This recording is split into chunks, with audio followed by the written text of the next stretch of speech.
Hello, ಎಲ್ಲರಿಗೂ ನಮಸ್ಕಾರ. ಕಲ್ಪನಾಸ್ ಕಿಚನ್ಗೆ ಸ್ವಾಗತ. ನಾವು 5 ನಿಮಿಷದಲ್ಲಿ ಪಟ್ ಅಂತ ಪಲ್ಯ ಮಾಡುವುದನ್ನು ಹೇಳುತ್ತೇನೆ. ಆನಿಯನ್ ಹಾಗೂ ಕ್ಯಾಪ್ಸಿಕಮ್ ಟೊಮೆಟೊ ಹಾಕಿ ಪಲ್ಯ ಮಾಡೋದು ಅದು ಹೇಗಂತ ಹೇಳ್ತೇನೆ. ಈಗ ಈ ರೀತಿ ಎಲ್ಲ ಉದ್ದುದ್ದಕ್ಕೆ ಕಟ್ ಮಾಡ್ಕೋಬೇಕು.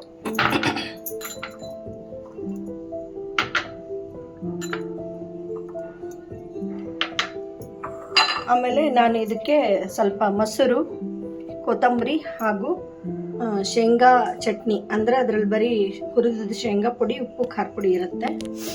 ಈಗ ನಾನು ಮಾಡುವ ವಿಧಾನವನ್ನು ಹೇಳ್ತೇನೆ. ಇದಕ್ಕೆ ಮೊದಲು ಸ್ವಲ್ಪ ಸಾಲ್ಟ್ ಹಾಕಬೇಕು, ಸ್ವಲ್ಪ ಹವೀಜ ಪುಡಿ, ಸ್ವಲ್ಪ ಗರಂ ಮಸಾಲ ಹಾಗೂ ಕೊತ್ತಂಬರಿಯನ್ನು ಹಾಕ್ತಾ ಇದ್ದೇನೆ.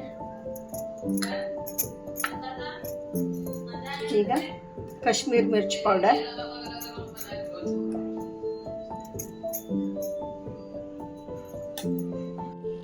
ಈಗ ಇದಕ್ಕೆ ಸ್ವಲ್ಪ ಎಣ್ಣೆಯನ್ನು ಹಾಕಿ ಚಂದಂಗೆ ಕಲಿಸಬೇಕು.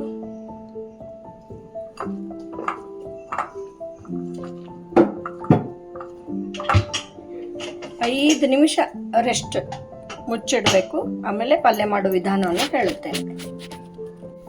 ಈ ಕಡೆ ಮೊಸರು ಹಾಗೂ ಈ ಶೇಂಗಾ ಪುಡಿ, ಖಾರ ಪುಡಿ ಹಾಕಿಟ್ಕೊಂಡಿದ್ದನ್ನು ಇದರಲ್ಲಿ ಚೆನ್ನಾಗಿ ಮಿಕ್ಸ್ ಮಾಡ್ಕೊತೀನಿ.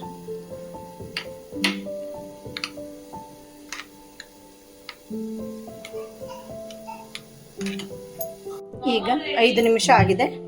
ಇದನ್ನು ತೆಗಿತೀನಿ. ಗ್ಯಾಸ್ ಆನ್ ಮಾಡಿದ್ದೇನೆ. ಇದಕ್ಕೆ ಒಗ್ಗರಣೆ ಹಾಕೋ ಹೋಗಿಲ್ಲ, ಎಣ್ಣೆ ಹಾಕೋ ಹೋಗಿಲ್ಲ, ನೀರು ಹಾಕೋ ಹೋಗಿಲ್ಲ. ಈಗ ಇದು ಮಿಕ್ಸ್ ಮಾಡಿದ್ದು ಹಾಕ್ತಾ ಇದ್ದೇನೆ.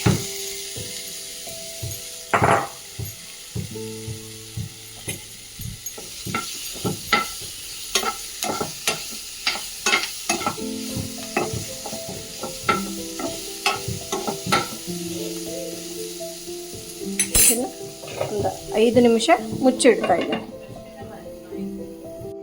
ಈಗ ಎಲ್ಲ ಸಬ್ಜಿ ಚೆಂದಾಗಿ ಬೆಂದದೆ. ಈ ಟೈಮಲ್ಲಿ ನಾನು ಕಲಿಸ್ಕಿಟ್ಕೊಂಡಿದ್ದ ಮೊಸರು, ಶೇಂಗಾ ಪುಡಿ ಹಾಕ್ತಾ ಇದ್ದೆ. ಗ್ಯಾಸ್ ಸಣ್ಣ ಇಡಬೇಕು.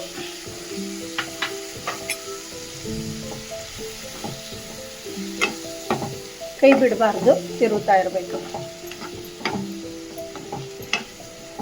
ಪಲ್ಯ ರೆಡಿಯಾಗಿದೆ. ಈ ರೀತಿ ಸ್ವಲ್ಪ ಎಣ್ಣೆ ಬಂದಂಗೆ ಆಗಬೇಕು. ಮೇಲೆ ಕೊತ್ತಂಬರಿಯನ್ನು ಹಾಕ್ತಾ ಇದ್ದೇನೆ. ಈಗ ನಾನು ಸರ್ವಿಂಗ್ ಬೌಲ್ಗೆ ತೆಗಿತೇನೆ. ರುಚಿಯಾದ, ಟೇಸ್ಟಿಯಾದ ಕ್ಯಾಪ್ಸಿಕಮ್, ಆನಿಯನ್, ಟೊಮೆಟೊ 5 ನಿಮಿಷದಲ್ಲಿ ಮಾಡುವ ಪಲ್ಯ ರೆಡಿಯಾಗಿದೆ. ಮಾಡಿರಿ, ನೋಡಿರಿ, ತಿನ್ನಿರಿ. ಧನ್ಯವಾದಗಳು.